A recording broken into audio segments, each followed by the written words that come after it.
Okay, so this time we focus, of course, on the discussions of sustainability and environmental planning in local government and regional administration. Sustainability and environmental planning in local government and regional administration are essential components of responsible governance aimed at ensuring the long-term well-being of communities and ecosystems. Now, sustainability actually entails meeting the needs of the present without compromising the ability of future generations to meet their own needs. No? So environmental planning, on the other hand, focuses on managing and protecting natural resources and ecosystems, no, while promoting sustainable development. Local government and regional administration play a vital role, no, in sustainability and environmental planning by formulating policies, no, regulations, and initiatives that promote environmental conservation, so resource efficiency and resilience to climate change. So this effort often involves collaboration with various stakeholders, including business, community groups, and environmental organizations to develop a comprehensive strategies for managing natural resources and mitigating environmental risk. One of the primary objectives of sustainability and environmental planning is to minimize the negative impacts of human activities on the environment while maximizing the benefits derived from natural resources. This may include strategies to reduce air and water pollution, conserve biodiversity, and promote renewable energy sources and encourage sustainable land use practices. In addition to protecting natural ecosystems, sustainability and environmental planning also aim to enhance the quality of life for residents by creating healthier, more livable communities. And this can involve initiatives such as expanding green spaces, improving public transportation infrastructure, promoting walkable neighborhoods, and investing in sustainable urban design and planning. And to give us more details about the topic, let us all welcome our presenter. Go ahead.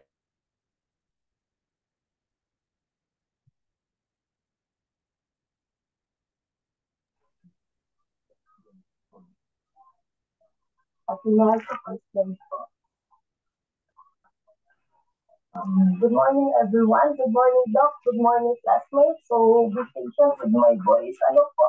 Um, so, our topic for today is about sustainability and environmental planning. Sustainability and environmental planning are essential for safeguarding our planet's future.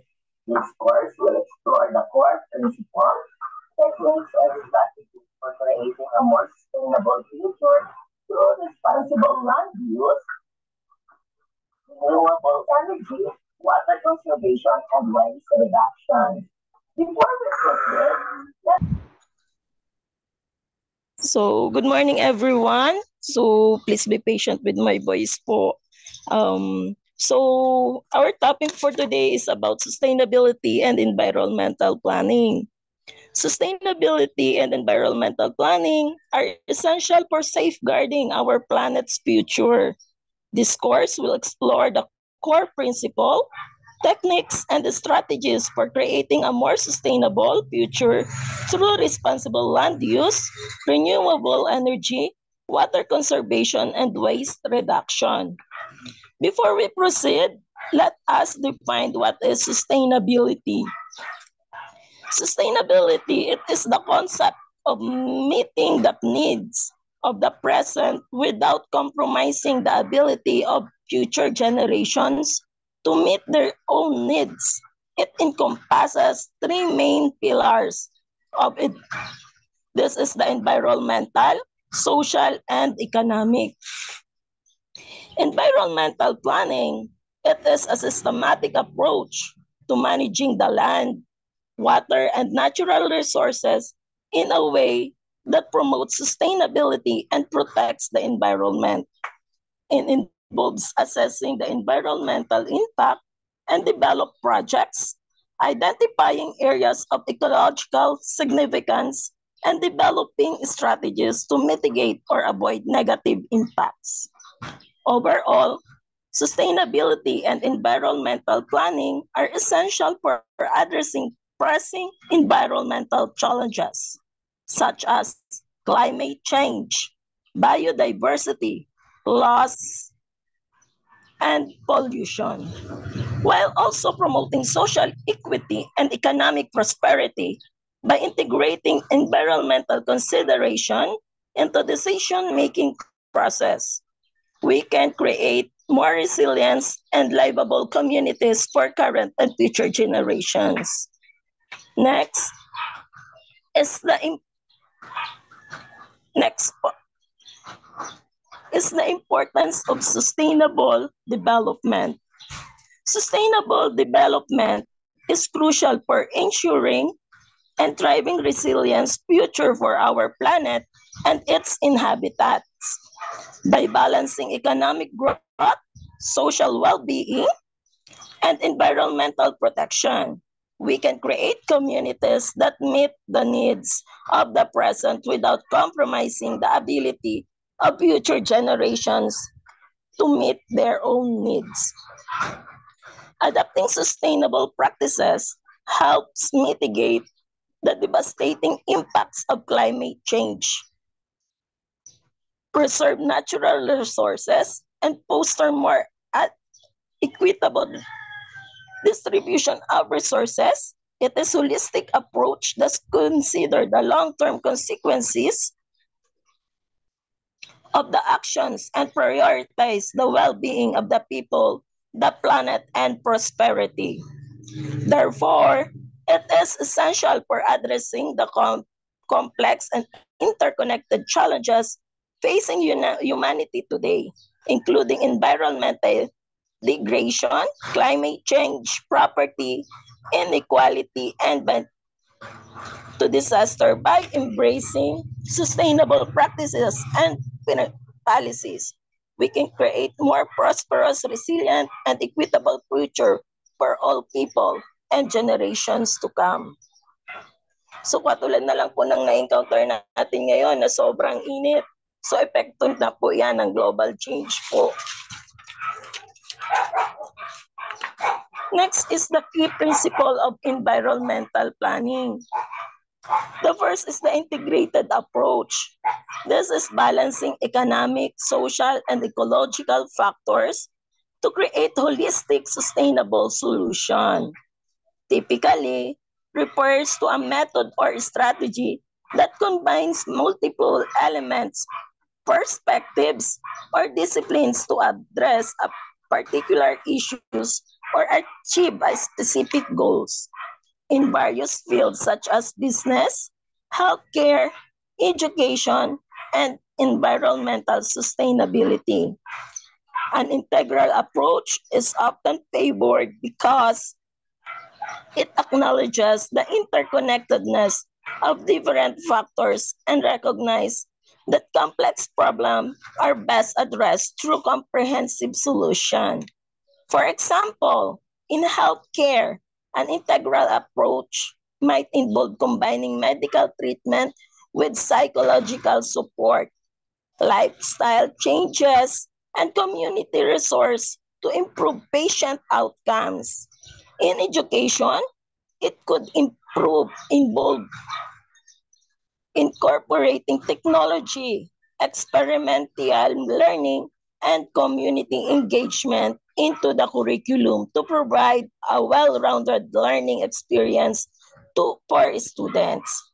The essence of an integral approach lies on its holistic nature, where different components complement each other to create a more effective and sustainable solution, which can lead to a better outcomes, greater efficiency, and more resilience in the face of challenges. The next is adaptive management. It is a continuous monitoring, evaluating, and iterating plans to respond to changing environmental conditions. It is a systematic approach for improving the management of complex systems by learning from the outcomes of management intervention. It is particularly useful in environments where there is uncertainty, multiple stakeholders, and evolving conditions. It is used in natural resource management, conservation, environmental planning, and other fields where there is high uncertainty and complexity. It allows managers to make informed decisions in the face of uncertainty and to adapt their strategies as new information emerges, ultimately leading for more resilience and effective management practices. Then the third one is the stakeholders engagement. It is an actively involving communities, businesses, and policymakers in the planning process. It refers to the process of involving individuals, groups, or organizations to have an interest or stake in a particular decision, projects, or issues. It's about actively seeking the input, feedback, and collaboration of these stakeholders to ensure that their perspectives, concerns, and needs are considered in the decisions making. Overall, stakeholders' engagement is a critical aspect of good governance, sustainable development, and responsible decision making.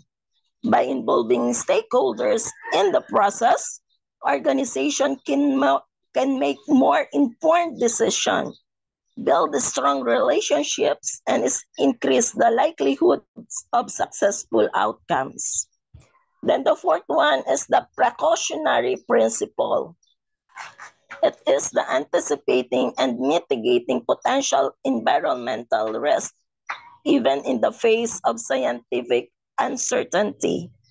It is a concept used in decision making to manage risk when a specific knowledge is uncertain, incomplete, and inconclusive. But there are potential threats to public health or environment. It suggests that if an action or policy has the potential to cause harm to the public or the environment, in the absence of scientific consensus, the burden of proof falls on those advocating for the action or policy to demonstrate that it is not harmful. It is often applied in environmental and public health contexts, such as regulating new technologies, chemicals, or GMOs, or the genetically modified organism. Critics argued that it can sometimes lead to excessive regulations or hinder innovation, while proponents argued that it is necessary to potentially catastrophic harm. Overall, the precautionary principle is the tool used to navigate uncertainty and manage risk in situations where there is a potential to harm the public health or the environment. Then the last is the ecosystem-based thinking. It is a recognizing the interconnectedness of natural system and designing interventions accordingly. It is an approach that emphasizes viewing system and processes within ecosystem and interconnected and interdependent rather than focusing on individual components in isolation. Ecosystem-based thinking considers the broader context and the relationships between different elements within an ecosystem. Overall, ecosystem-based thinking provides a framework for understanding and managing ecosystem in a way that recognizes their complexity, interconnectedness, and value to both human beings and the environment. It offers a pathway towards more sustainable and resilient approaches to ecosystem management and conservation. Next,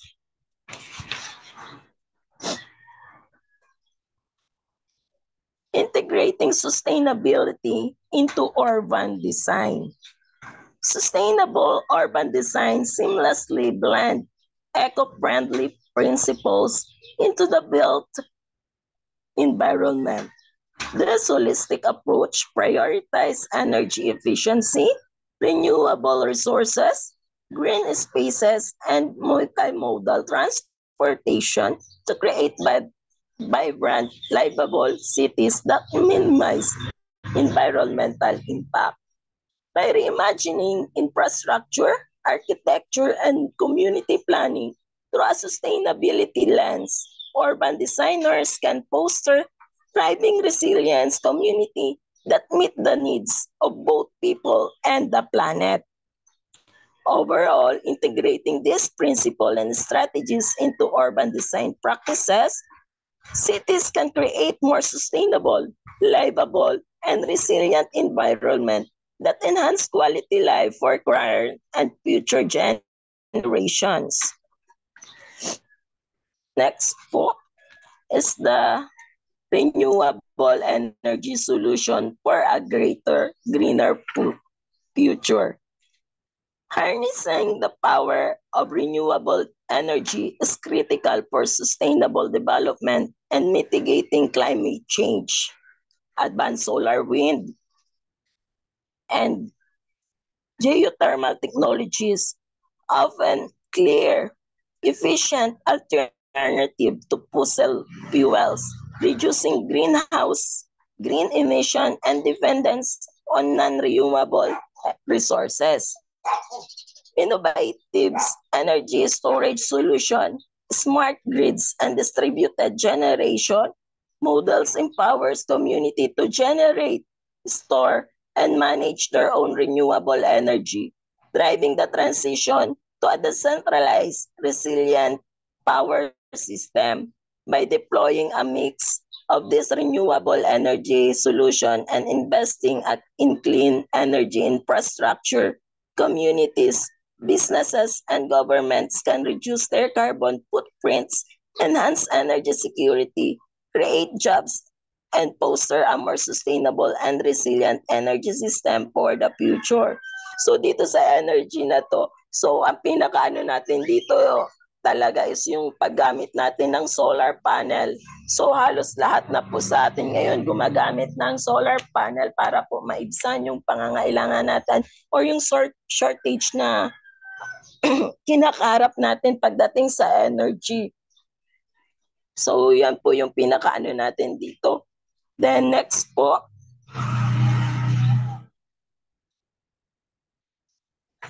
waste management and circular economy strategies. Innovative recycling initiatives. It is an advanced recycling technologies and community-driven programs are transforming waste into valuable resources, minimizing landfill use, and promoting a circular economy. Next is the sustainable organic waste handling.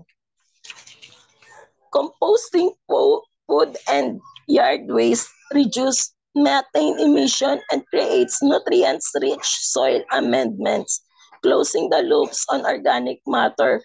So kung mapapansin nyo po, noon pa man, ini-implement na po natin yan. Ano po, kahit nung mga bata pa tayo, nagkakaroon po talaga tayo nito ng organic waste handling, yung pagbabaon ng mga nabubulok nating mga ginagamit na kung saan convert siya bilang pataba ng lupa. The next is the waste to energy conversion. This is the thermal or biological conversion of non-recyclable waste into electricity, heat, or biofuels offer a sustainable alternative to landfill. Then the circular economy principle. Design products for reuse, repair, or recycling, minimize waste, conserve resources, and creates more economic opportunities in a circular system. So itong circular economy na to, kung mapapansin nyo po, ginagamit natin yung mga nire-recycle natin ng mga materials. So dito sa amin, uso na po yung mga yung mga mababasaging mga plato natin kapag nabasag po siya, meron na po dito sa aming machinery na kino-convert po siya at ginagawang hollow blocks para ma-build or ma-recycle yung basag na plato, mga utensils natin into another product. Then next po,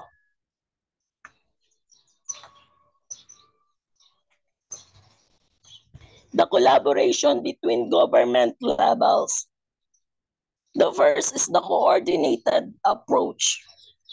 It is effective environmental planning requires close collaboration between federal, state, and local governments, aligning policies, sharing resources, and coordinating implementation ensures a unified, streamlined approach. Next is the resource allocation. Government entities can pool funding, expertise, and data to tackle sustainability challenges are more efficiently. This allow for equitable distribution of resources and avoid duplication of efforts. So yung pag-allocate natin ng mga kailangan ng bawat ahensya po. And then the community engagement, engaging local stakeholders such as resident, business, and community organization is a crucial for developing tailored community-driven sustainability initiatives that addresses unique local needs. Then the last is the cross-jurisdictional coordination. Sustainability issues often transcends administrative boundaries, requiring coordination across state, regional, and municipal lines. Shared planning and decision-making can lead to more holistic impact solution. The next po.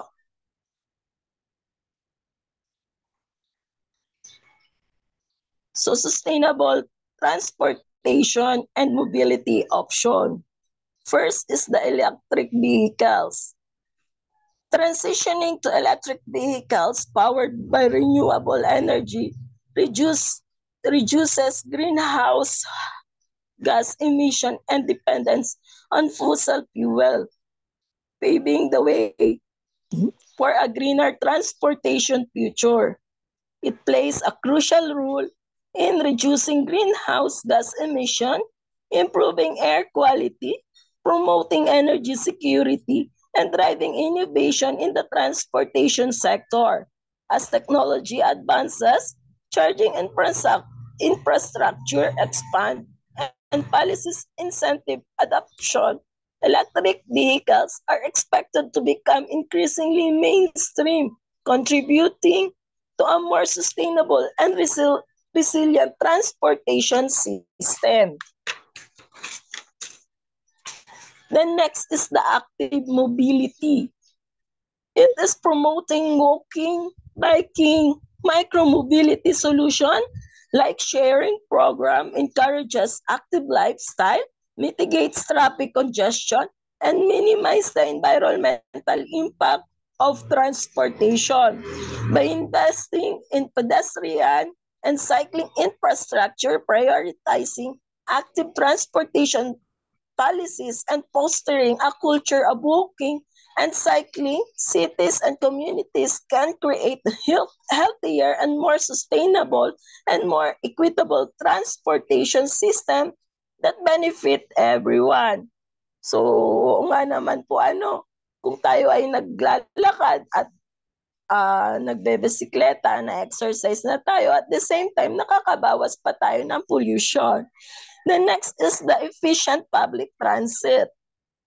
Investing in reliable, accessible public transportation system with clean, energy-efficient vehicle, reduce private cars use, and provides equitable access to sustainable mobility options.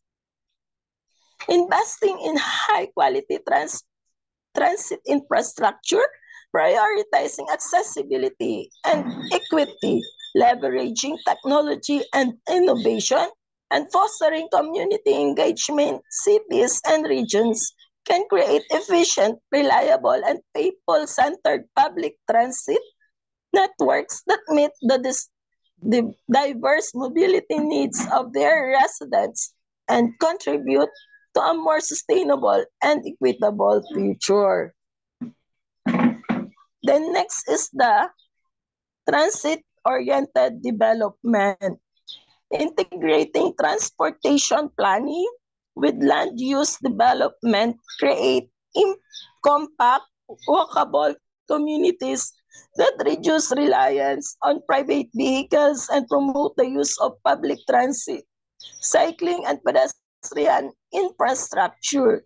It offers us a holistic approach to urban planning and develop that promotes sustainable, livable, and resilient communities centered around public transit by integrating land use and transportation planning, leveraging public and private investments, and fostering collaboration among stakeholders, cities, and regions can create transit-oriented neighborhoods that enhance mobility, promote economic vitality, and improve quality of life for residents while advancing environmental sustainability and social equity goals. So that's end with my report. So next topic with the same module po will be discussed with Miss Melinda Bitara. So thank you po. And pasensya po ulit sa voice ko. Maraming salamat. Have a blessed day, everyone.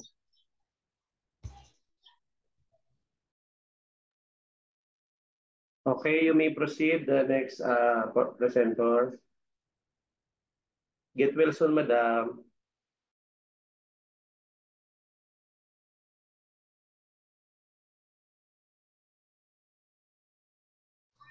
Thank you, sir.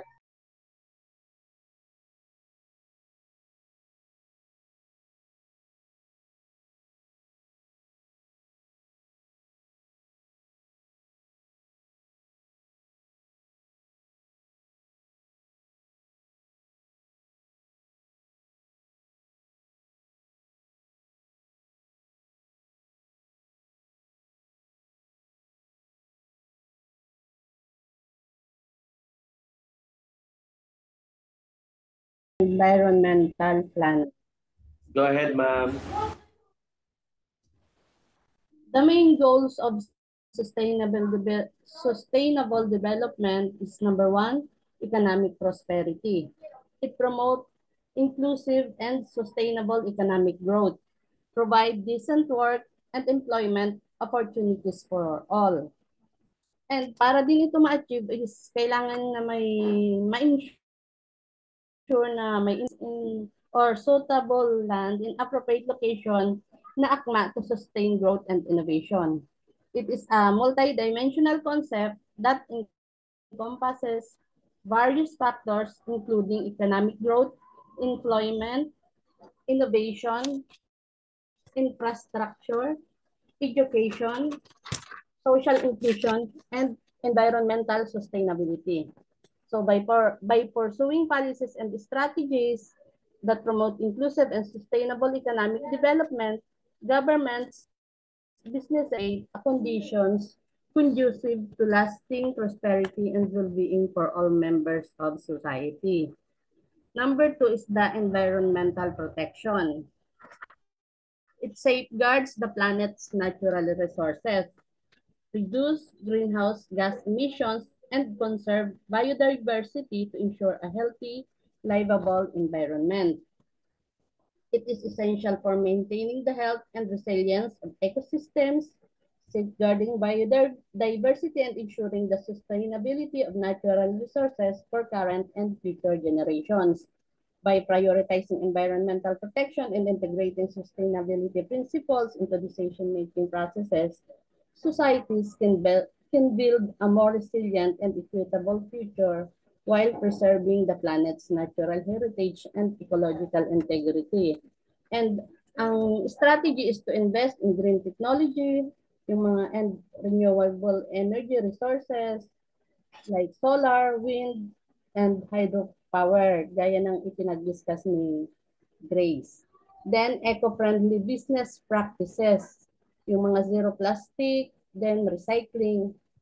And another strategy is incorporating circular economy principles. So, yung mga local na materyales, yung dapat na gamitin. Then, number 3 is the social equity. It fosters greater equality, eradicate poverty, and improve access to healthcare, education, and other essential services for all people.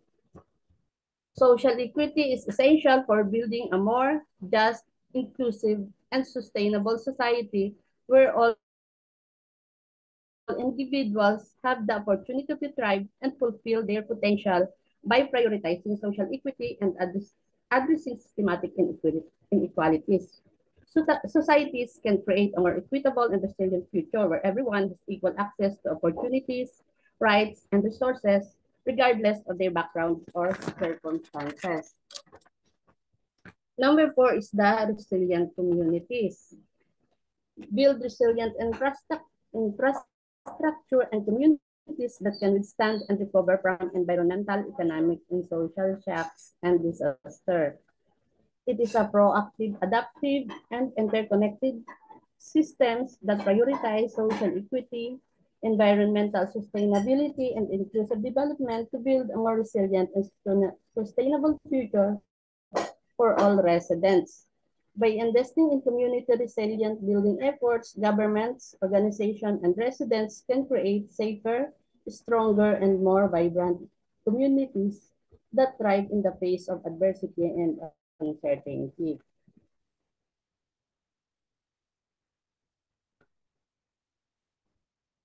So noong 2015, nag-establish ang United Nations ng 17 set global goals.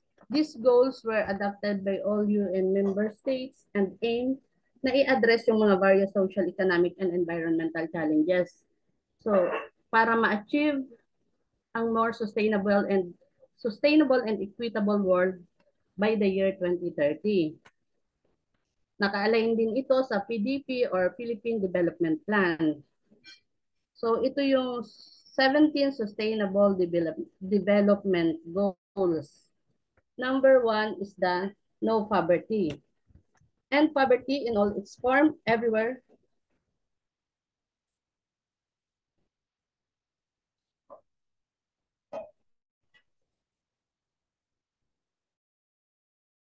No poverty its form everywhere, including eradicating extreme poverty and reducing inequalities. Complex challenge ito to end poverty. Government must focus on sustainable livelihood, access to education and healthcare, and empower marginalized communities.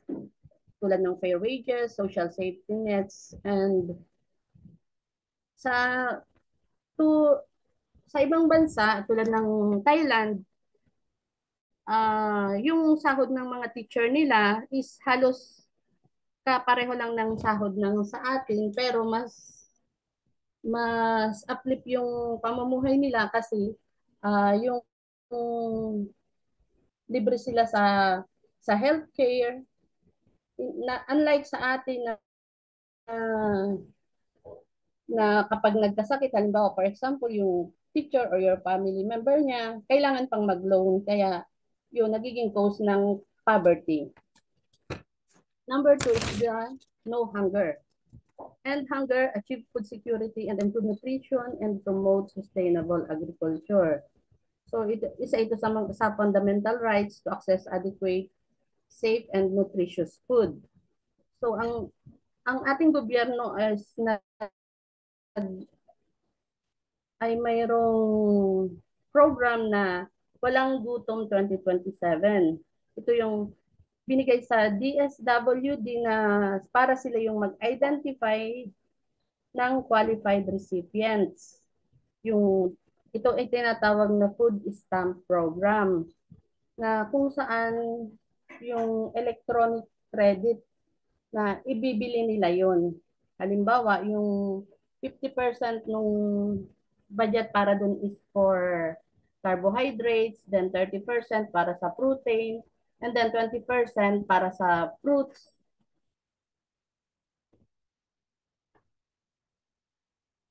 So this involves implementing policies and initiatives that enhance agricultural productivity. Number 3 goals is the good health and well-being. It ensure healthy lives and promote well-being for all at all ages, including improving health care access and reducing maternal and child mortality. It aims to ensure universal access to quality health care services, reduce the burden of communicable and non-communicable diseases, and promote mental well-being. And number 4 is the quality education. It ensures inclusive and equitable quality education and promote lifelong learning opportunities for all, aiming to achieve universal access to education. So dito sa atin, meron tayong matatag curriculum ni VP Sara Duterte. Aims to decongest the curriculum and resolve misplaced learning competencies from kinder to grade 10. So yung matatag stands for make the curriculum relevant to produce job-ready, active, and responsible citizens, take steps to accelerate the delivery of basic education services and provision facilities, take good care of learners by promoting learner well-being, inclusiveness, learning, positive learning environment, and give support for teachers to teach better. Next is the gender equality. Achieve gender equality and empower all women and girls, including ending discrimination and violence against women. This aims to eliminate discrimination, violence, and harmful practices based on gender and promote effective participation of women and girls, ensures access to education and economic para makombat yung violence.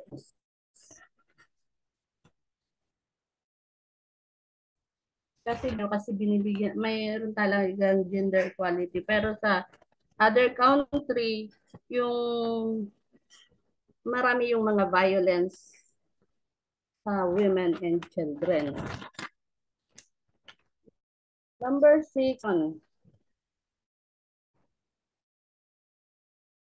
and sustainable management of water and sanitation for all, aiming to achieve universal access to clean water and adequate sanitation.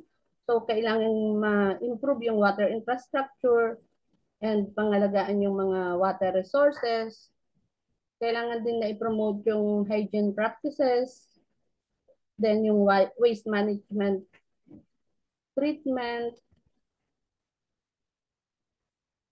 So kapag i-prioritize yung clean water and sanitation, ma-improve din yung health outcomes and mababawasan ang poverty.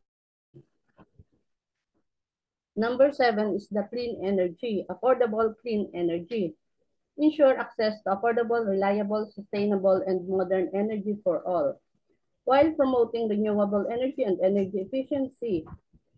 So para ma-achieve yung goal number 7, kailangan mag-invest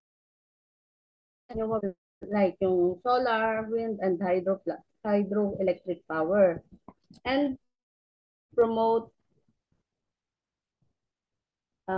efficiency measures. Kailangan din i-address ang climate change and reduce fossil fuels. Then number 8 is good jobs and economic growth. It promotes sustained, inclusive, and sustainable economic growth, full and productive employment, and decent work for all. So yung objective is to create full and productive employment, promote entrepreneurship, decent work condition, fair wages, and social protection. So ang ina-address na issues nito is yung mga informal employment, child labor, forced labor, na nagko-contribute sa goal number 1, yung poverty reduction. Number 9 is the innovation and infrastructure. Builds resilient infrastructure, promote inclusive and sustainable industrialization, and foster innovation. So, ang objective is to ensure that the country have necessary infrastructure, technological capabilities, and innovation ecosystem. Then number 10 is the reduce inequality. Reduce inequality within and among countries, including through policies and political inclusion. So, ang goal nito is to guarantee that the advantages of development are distributed more equally, eliminate discrimination, laws, and practices, and give importance on international collaboration is in assisting poor countries, closing wealth gaps, and promote more equitable global economic system. Then number 11 is the sustainable cities and communities. Make cities and human settlements inclusive, safe, resilient, and sustainable, focusing on issues like urban planning, housing, transportation, and environmental sustainability. Advocate for optimal resource utilization and reducing pollution. Para sa goal number 11, it promotes social cohesion, decrease environmental degradation, and improve living standards. Then number 12 is the responsible consumption and production. Ensure sustainable consumption and production patterns by promoting resource efficiency, sustainable lifestyle, and waste reduction. So para ma-achieve yung goal 12, implement sustainable production practices, reduce waste generation, promote recycling and circular economy approach, and responsible consumption behavior. Then goal number 13 is protect the planet or the climate action. Take urgent action to combat climate change and its impact, including through mitigation, adaptation, and resilient building measures. Implement strategies to decrease the release of greenhouse gases, shifting to renewable energy, adapt to climate-related effects, and give priority to climate action, reduce the negative impact of climate change, and create a resilient future. So, sa pamamagitan ng pagtutulungan, ma-achieve natin itong goal number 13. Then number 14, life below water. Conserve and sustainably use the oceans, seas, and marine resources for sustainable development. This aims to preserve and responsibly utilize oceans, seas, and marine resources, mitigate overfishing, habitat degradation, focus on prevention of pollution, preservation of marine biodiversity, and implementation of sustainable fishing technique. So, ang objective para mabawasan ang pollution na galing sa lupa, especially yung mga plastic. Then number 15 is life on land. Protect, restore, and promote sustainable use of terrestrial ecosystems, sustainably manage forests, combat desertification, and have biodiversity loss. So para magawa yung goal 15, kailangan ma-prevent yung clearing of forest and kailangan din ma-encourage yung pag-plant ng mga puno, then battling the spread of desert-like condition and developing measures for the sustainable use of lands. Number 16 is the peace, justice, and strong institutions. It promotes peaceful and inclusive societies for sustainable development. provide access to justice for all, and build effective, accountable, and inclusive institutions at all levels. Focus on the advancement of the rule of the law, establishment of institutions that are accountable, transparent, and inclusive, and the guarantee of equal access to justice. Then the last goal is the partnership for goals. Strengthen the means of implementation and revitalize the global partnership for sustainable development, including enhancing international cooperation and mobilizing resources to achieve the social development goals. Focus on bolstering global collaboration, advocating for a mobilizing resources to ini-emphasize din organization, government, and private sector, and aim society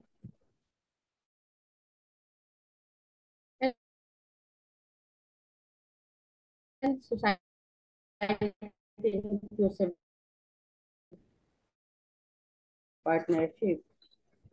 So each goal has its open depends on progress in others.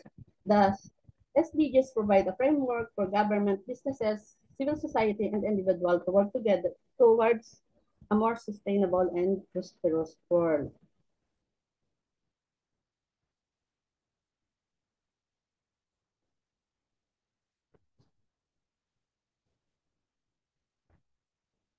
And the next is the Sustainable Development Goals. This is the agenda. The agenda focuses on three pillars: the people, the planet, and the prosperity. People, ending poverty and hunger, ensuring health and well-being for all. Then, sa planet, protecting the environment, combating climate change, and preserving natural resources. Prosperity, promoting inclusive and sustainable economic growth, providing access to education, energy, and jobs. So the Sustainable Development Goals are a comprehensive framework adopted by the United Nations to guide global efforts toward a more sustainable and equitable future. The 17 interconnected goals address the three case dimensions of sustainable development, yung people, planet, and prosperity. So by aligning policies, investment, and action across these critical areas, communities and nations can work collaboratively to create a world where no one is left behind.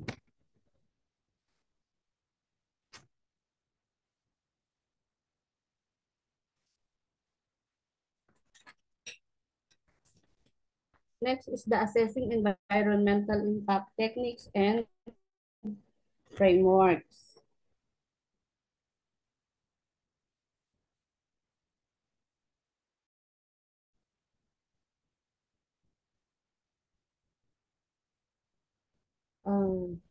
Life cycle assessment,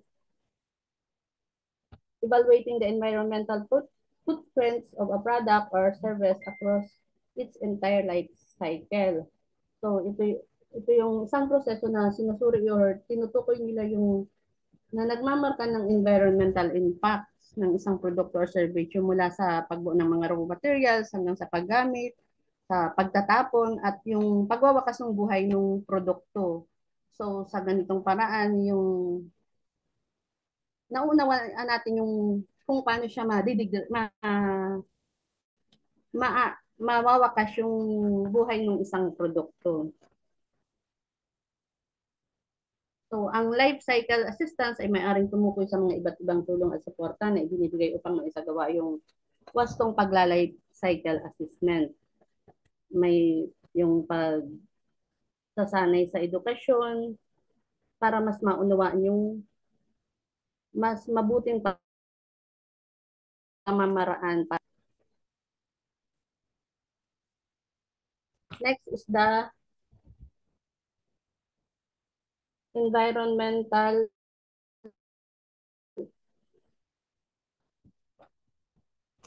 analyze the potential environmental effects of proposed projects or policies.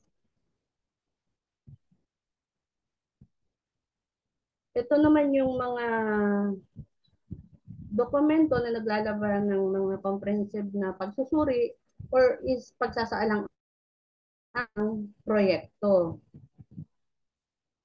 So, ginagawa ito bago magsagawa ng isang project upang matukoy or masuri yung potential na positibo or negative effect nito sa kapaligiran.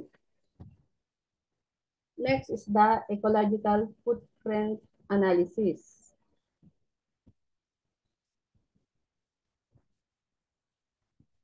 Measuring human demand on natural capital and the planet's ability to regenerate those resources.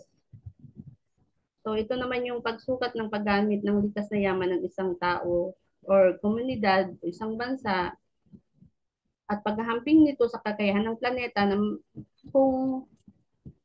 magbigay ng mga likas na yaman or mag-absorb ng yung mga basurang ginawa ng tao.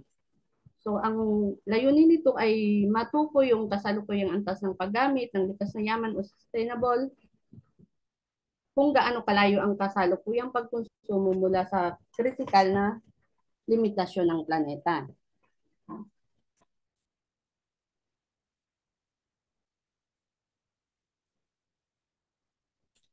Next is the sustainable land use and urban planning.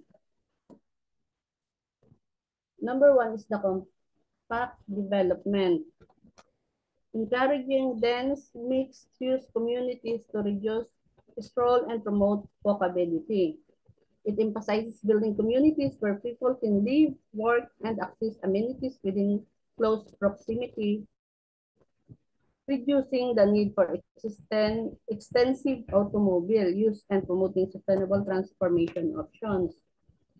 Overall, compact development offers a sustainable alternative to urban sprawl, promoting livable, resilient, and environmental-friendly cities and communities that meet the needs of both current and future generations.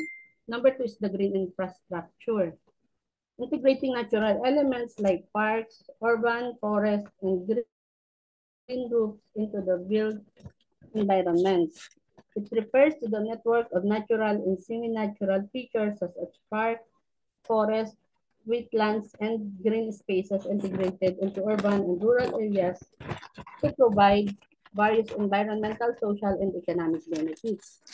Unlike traditional gray infrastructure, which relies heavily on built structures like pipes and concrete, green infrastructure emphasizes natural systems and processes to manage water, air quality, biodiversity, and human well-being. So ito yung latest na pinupundahan ng ating gobyerno, yung mga green infrastructure. Number 3 is the transient-oriented design. Clustering development around public transportation hubs to decrease reliance on private vehicles.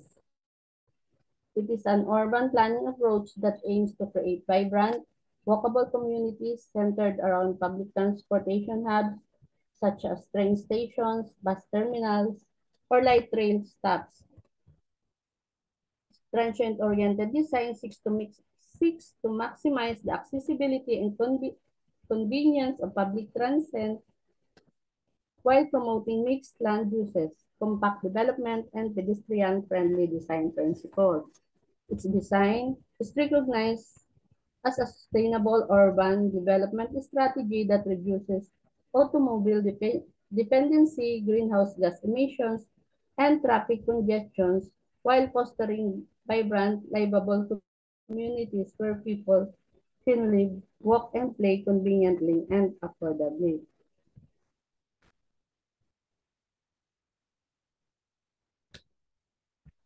Next is the renewable energy and energy efficiency strategies.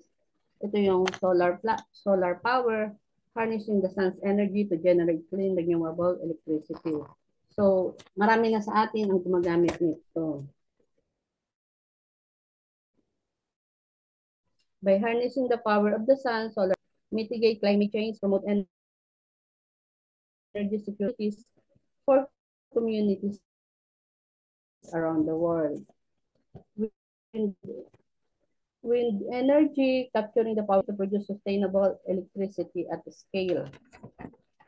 Then by harnessing the power of the wind energy can help reduce greenhouse gas emissions, promote energy security, create jobs, and stimulate economic growth while protecting the environment and public health. Next is the geothermal. Tapping into the Earth's internal heat to provide heating, cooling, and power. By harnessing the Earth's natural heat, geothermal energy can help reduce greenhouse gas emissions, promote energy security, and support economic development while providing affordable and reliable energy solutions for communities around the world. Next is the energy efficiency, reducing energy consumption through improved technologies and building design. By prioritizing energy efficiency investment, implementing supportive policies and programs, and fostering stakeholder engagement and collaboration, government, businesses, and communities can unlock significant economic, environment, and social benefits while advancing the transition to a low-carbon sustainable energy future.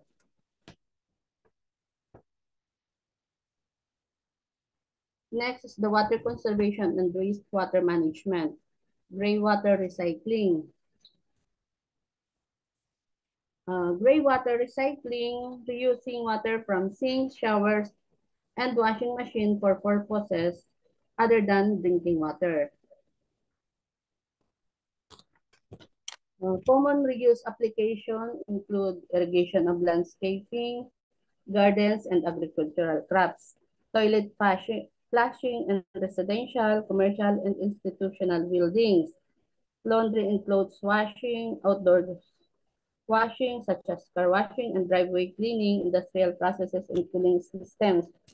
So, pag pumunta tayo sa halimbawa sa SM, makikita natin na may nakaano sila sa CR na renewable, yung ano nila is recycle yung water. Gray water recycling offers a sustainable approach to water management that can help reduce water consumption, conserve resources, and support resilient and environmentally friendly communities. However, it requires careful planning, implementation, and management to ensure safe and effective reuse of wastewater for non-potable purposes. So kahit na ano na siya na recycle, hindi pa rin siya potable. Kailangan pa rin siyang dumaan sa mga treatment. Wastewater treatment implement advanced technologies to purify and recycle water for safe reuse. Wastewater treatment is the process of removing contaminants and pollutants from wastewater to make it safe for discharge into the environment or for reuse. Wastewater can originate from various sources, including domestic, industrial, agricultural, and commercial activities. It plays a crucial role in protecting public health, safeguarding the environment, and ensuring sustainable water management. So by treating wastewater effectively, communities can minimize pollution, conserve water resources, and promote the health and well-being of both human and ecosystems. Next is the drought-tolerant landscaping. Selecting native low-water plants to reduce the need for frequent watering.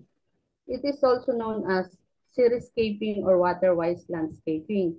It involves designating and maintaining outdoor spaces to minimize water consumption and reliance on irrigation, particularly in regions prone to water scarcity or drought condition. Drought tolerance landscaping emphasizes the use of native and adaptive plants, efficient irrigation techniques, and water-saving design principles to create beautiful and sustainable landscape. It offers numerous benefits, including reduced water usage, lower maintenance requirements, enhanced landscape resilience, and support for local biodiversity. So by incorporating drought tolerance design principles and practices into outdoor spaces, individuals and communities can create beautiful, sustainable landscapes that thrive in water-limited environment. Next is the wastewater metering. monitoring and managing water usage to identify and address inefficiencies. It is the process of measuring and recording water usage in residential, commercial, industrial, and institutional building using water meter. Water meters are devices installed at the point where water enters a property to measure the volume of water consumed over a specific period, typically in gallons or in cubic meters. Water metering plays a crucial role in water management, conservation, and billing processes by providing accurate data on water usage and facilitating equitable distribution of water resources. It is an essential tool for effective water management, conservation, and equitable distribution of water resources. By accurately measuring and monitoring water usage, water meter help ensure fair and transparent billing, support water conservation efforts, and promote sustainable use of water for present and future generations.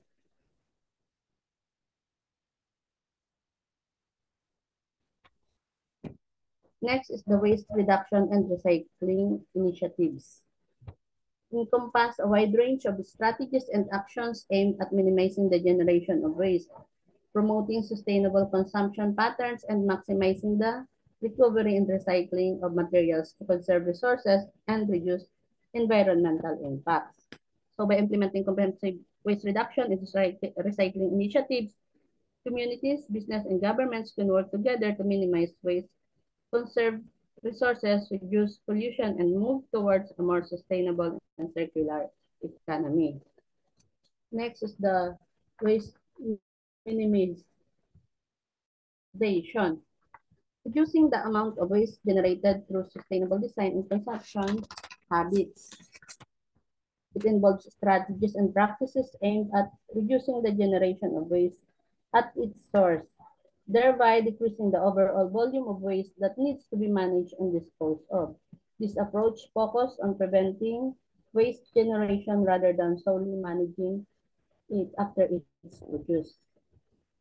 Number two is the material reuse, finding new purposes for existing products and materials to divert them from landfills.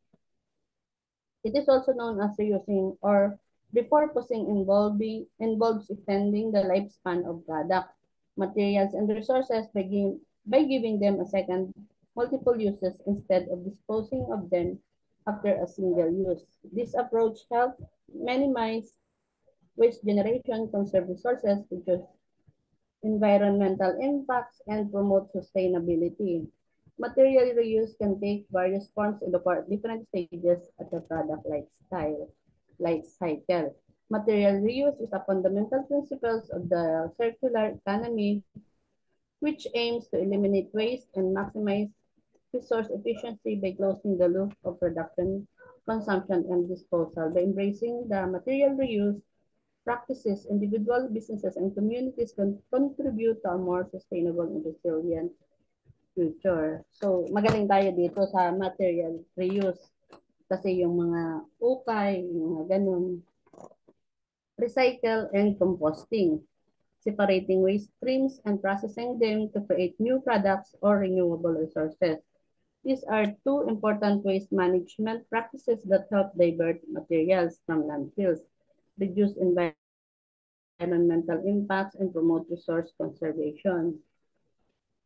Number two is the recycling. Recycling involves collecting, processing, and reusing materials that would otherwise be discarded as waste.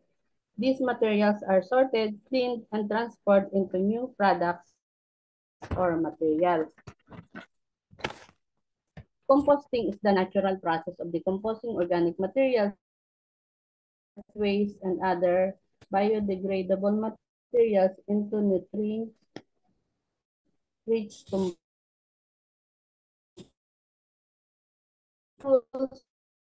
waste reduction and resource conservation. By incorporating these practices into waste management system and promoting public participation, communities can move towards more sustainable and environmental friendly waste management practices.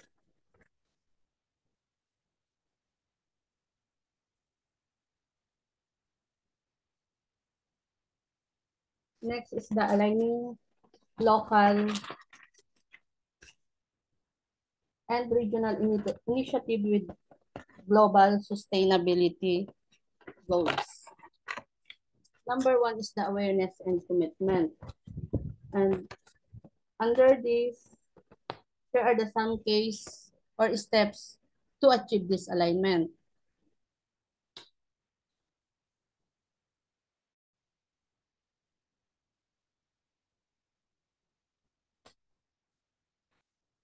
Number 1,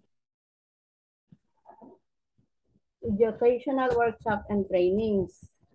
Then incorporate sustainability into leadership programs, regular briefings and updates, engage in networking events, showcase local impact, collaborate with educational institutions, create a sustainability task force, utilize digital platform, personalize the connection to local priorities, recognize and celebrate achievements.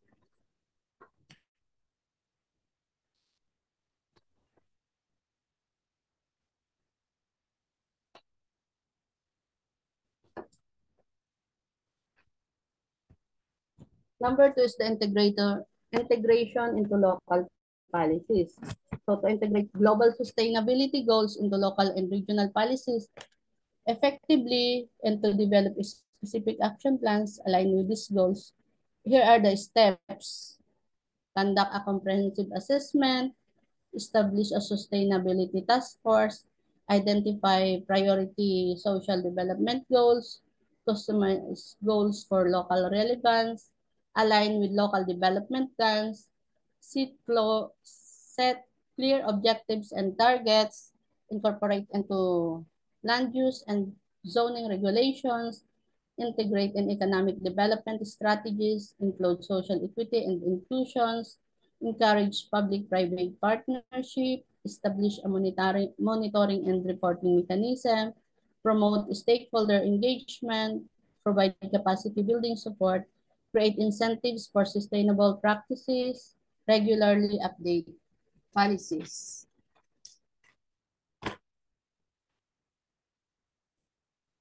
Then next is the stakeholder engagement.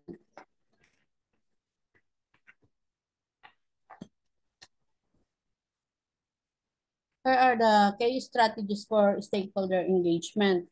Identify and map stakeholders, establish a stakeholder engagement plan, hold inclusive workshop and meetings, utilize digital platforms, promote two-way communication, create advisory committees, cultivate partnership with NGOs and businesses, customize engagement strategies, educate and raise awareness, address concerns and prioritize inclusivity, build trust and credibility, celebrate successes together, provide multiple engagement channels, evaluate and learn from engagement activities. The number 4 is data collection and monitoring. So here are the steps to implement successful data collection and monitoring system. Indicators and metrics, establish baseline data, utilize technology for data collection, engage stakeholder in data collection, ensure data quality and accuracy, establish a centralized data repository, implement regular monitoring and reporting cycles, develop performance dashboards, conduct impact assessments, ensure transparency in reporting, integrate feedback loops, adapt strategies based on monitoring results, build capacity for data analysis, celebrate achievements, and learn from challenges.